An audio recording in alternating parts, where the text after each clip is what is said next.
Welcome back. Smash the like button. You're watching Mr. Primo Vision.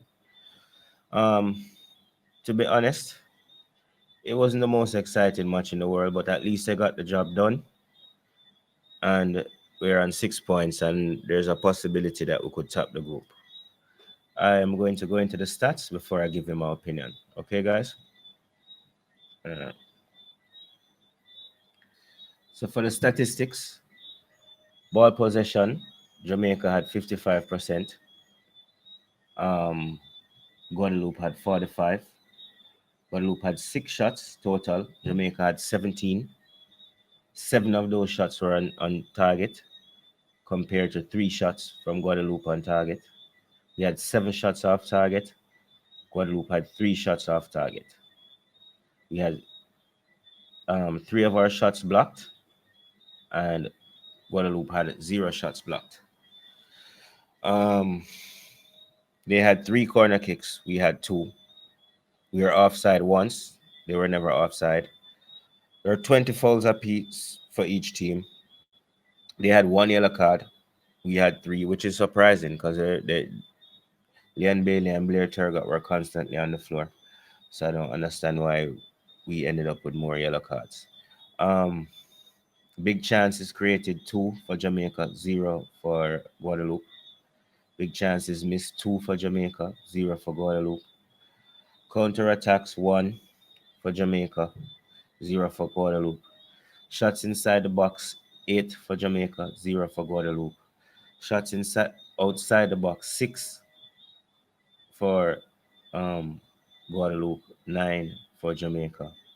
Goalkeeper saves. Guadeloupe goalkeeper had 5 saves, and Andre Blake had 3. Passing stats now. Um, Guadeloupe had 326 passes in total compared to Jamaica's 390. Accurate passes, they had 259 at 79%. Jamaica had 321 at 82%. Just a 3% difference, but a huge number in the difference of different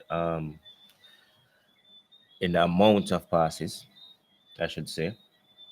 Long balls, 33 of 68 at 49% for Guadeloupe, and Jamaica had 37 at 56%.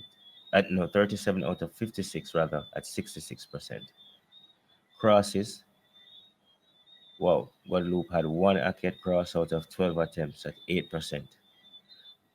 Um, Jamaica had a 33% accuracy with 4 from a dozen. So both teams weren't necessarily bang on with their crosses. Um, Dribbling now. Dribbles. They had 7 of 12 successful dribbles. That is Guadeloupe at 58%. Jamaica's dribbles are 9 of 17 at 53%. So we definitely attempted more dribbles, but had a lower success rate as far as percentage is concerned. Possession lost 114 times to 113 times at Jamaica. To be honest with you, both teams um, didn't play the most attractive football, and both midfields were very poor. Um, Duels won in defense, 52 apiece, so that's equal. Aerial duels won, 13 apiece. I think that's an indication of how scrappy the game was. It was constantly loss of possession and tackling for the ball from either team, losing possession, I should say, and fighting to try to get it back, and constantly causing the ball to be turned over. Tackles. Guadeloupe, more tackles as expected because they were doing more defended. 14 compared to 10 from Jamaica. Interceptions. Guadeloupe had 7 interceptions compared to 4 from Jamaica. And 13 clearances compared to 9 from Jamaica. Um, you can see in all stats except probably the defensive stats because obviously Guadeloupe had to do more defending. Jamaica was more dominant. From the shot attempts, you can tell that we were very wasteful in front of goal. Um, in Looking at the player ratings from SofaScore, I'll go through them and then I'll compare them to my impressions. Let me go through Guadeloupe first. They gave the Guadeloupe goalkeeper a 7.0. Um, Definitely don't agree with that. Maximum you get from me is a 5.5. I think if Jamaica was more, especially Shamar Nicholson, took advantage of his chances, he would definitely have scored. The score would have definitely been higher. I think he did a decent job on the Andre Gray attempt, but for me, it's no more than a 5.5 to a 6 for the Guadeloupe keeper. Kelly Irep, who's their left back, 6.6. Anthony Barron, 6.9. Stevenson Casimir, 6.8. Michael Alphonse, 5.9. I think he struggled in the first half, but Blair Turgot faded badly in the second half. I don't think Blair Turgot did badly in the first, but he definitely faded in the first. I can guess the 5.9 is probably for what Junior Fleming did to him. Did to their defense, I should say, excuse me. In their midfield now, Morgan St. Maxim gets a 6.4. Quinton Annette gets a 6.7. Kevin Edwin Malpon gets a 6.9. I don't think anybody above in their midfield gets above a 6 for me. Um, in the three attackers, they gave Matthias Phaeton a 7. I guess that's because he caused the own goal. Luther Archimede, 6.3. Dimitri Ramoth or Ramoth, 6.6. Again, I feel like SofaScore is being generous with these guys. Um, okay, let's move on to our players. Corey Burke gets a 7.5 from SofaScore. I'd give him a 8 for his work rate. Shamar Nicholson a 6.5. I'd give him a 5.5 for being wasteful. Blair Turgot, they give a 7.2. I'd give him a 6.5.